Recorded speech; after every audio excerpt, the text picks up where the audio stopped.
안녕하세요. 닥터스 피부과 신사점 성현철 원장입니다.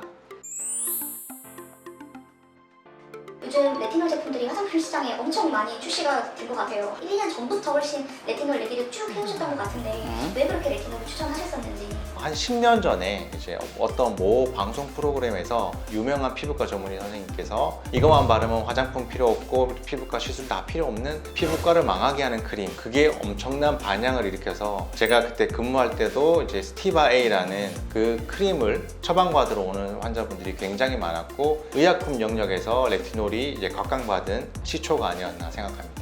레티놀이라는 성분 자체가 피부가 각질이 턴오버가 되는데 그 턴오버 속도를 빨리 해준다는 의미는 묵은 각질이 빨리빨리 떨어져 나가게 해주고 새로운 피부가 그 자리를 빨리빨리 대체해주게 한다고 생각하시면 될 것 같습니다. 스티바 A 크림이 효과를 망하게 한다고 했지만 결국엔 망하진 않았네요. 이것만 바르면 이제 피부과 안 다녀도 되고 나는 젊어질 거라고 생각했지만 스티바 A가 굉장히 높은 확률로 피부에 자극을 일으킵니다. 피부가 뒤집어져서 고생하신 분들이 굉장히 많습니다.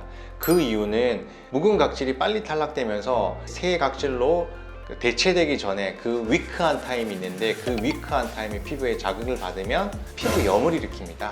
레티노이드 피부염이라는 아예 진단명까지 있을 정도로 레티놀 성분은 피부에 자극이 될 수 있습니다. 그냥 저희가 필링하거나 패드로 닦는 것 같은 개념이라고 동일하게 생각하면 될까요? 피부에 박피하는 방식은 물리적 박피와 화학적 박피가 있는데 물리적 박피는 우리가 쉽게 말하면 때를 미는 겁니다. 마찰을 줘서 여기 있는 각질을 벗겨내는 게 물리적 박피고, 화학적 박피라고 하면 화학 용액을 통해서 피부에 있는 각질을 녹여내는 방식을 뜻합니다. 레티놀 성분은 화학적 박피를 하는 성분과 비슷한 역할을 하는데 우리가 화장품에서 사용하는 레티놀 성분은 병원에서 쓰는 아하나 바하 같은 성분보다는 훨씬 더 약하기 때문에 데일리 케어로 사용할 수 있고 병원에 가지 않고도 집에서 내가 해줄 수 있는 화학적 박피의 하나라고 보실 수도 있습니다. 그럼 원장님 환자들한테 스티바 A 크림 많이 권장하시는 편이셨어요? 지성이고 모공이 발달한 피부는 스티바 A 같은 걸 발랐을 때 피지 분비도 줄어들고 여드름 염증도 완화시켜 줄 수 있기 때문에 굉장히 좋습니다. 하지만 모공 하나 없이 몹시 피부가 건조한 그런 분들도 굉장히 많으십니다. 그렇기 때문에 저희 보통 피부과에 오는 환자분 중에는 의약품으로 사용하는 농도의 그런 강한 레티놀 성분을 쓰지 않고 요즘은 이제 좋은 레티놀 화장품이 많이 나와 있기 때문에 그런 레티놀 성분이 함유되어 있는 화장품을 편하게 쓰시라고 권유드리고 있습니다. 제일 첫 번째로는 써마지, 울세라, 프로파운드, 리프팅 시술을 하신 분들에게 추천드립니다. 비용을 들여서 안티에이징 시술 하시고 난 뒤에 집에 가서 아무것도 안 하고 있기에는 좀 불안하고 매일매일 뭔가 관리하고 싶으신 분들이 계시다면 홈케어로서 레티놀 성분이 들어간 화장품을 사용한다면 평소에도 안티에이징 효과를 누릴 수 있을 거라고 생각합니다. 두 번째로 오일리한 피부, 그런 피부가 이제 프락셀이나 여드름 흉터 치료를 많이 하시는 분들입니다.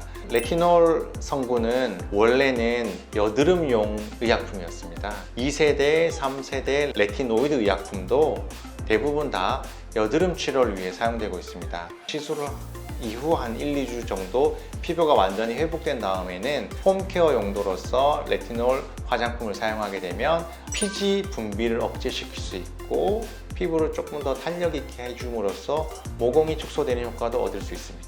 그리고 세 번째로는 눈가 피부에 잔주름을 펴는데 도움이 되기 때문에 보통 아이크림에 들어가 있는 성분 중에서 가장 강력한 성분이 저는 레티놀 성분이라고 생각합니다. 용량이 적더라도 퍼지지 않는 크림 종류로 해서 눈 주변을 해주면 레티놀 화장품을 쓰는 게 좋을 것 같고, 비립종이라는 것은 피부가 늘 묵은 각질이 생기고 그게 탈락해야지 새로운 각질이 생기게 되는데 묵은 각질이 탈락하지 못하고 잡혀있는 현상입니다. 그런 분들에게 레티놀 화장품을 눈 주변에 바르게 되면 묵은 각질이 좀 빨리 탈락하게 되면서 비립종을 예방할 수 있는 효과도 있습니다. 또 요즘은 목 부분도 굉장히 환자분들이 신경을 많이 쓰십니다. 목의 가로주름은 중학생, 고등학생부터 생기는 분들이 계십니다. 그리고 그런 분들은 점점 더 심해져서 얼굴은 30대인데 목은 50대인 주름도 많이 계십니다. 레티놀 화장품이 좀 비싸긴 하지만 레티놀 화장품을 평소에 목에 이렇게 발라주신다면 큰 효과를 보실 수 있을 것 같습니다. 아까 말씀드린 것처럼 레티놀 성분이 고질적으로 가지고 있는 단점이 피부 자극 증상입니다. 피부가 얇고 예민하다고 생각하시는 분들은 레티놀 성분이 저농도로 있는 것부터 사용하시고 익숙해지시면 더 높은 고농도로 단계별로 농도를 높이시는 걸 추천드리고, 연고 타입보다는 로션 타입, 그리고 로션 타입보다는 앰플 이렇게 묽은 토너 타입이 조금 더 농도가 약하게 됩니다. 피부가 예민해서 걱정된다고 생각하시면 레티놀 앰플을 먼저 사용해서 나한테 맞는지 확인해 보신 다음에 레티놀 크림으로 넘어가시는 것도 추천드립니다.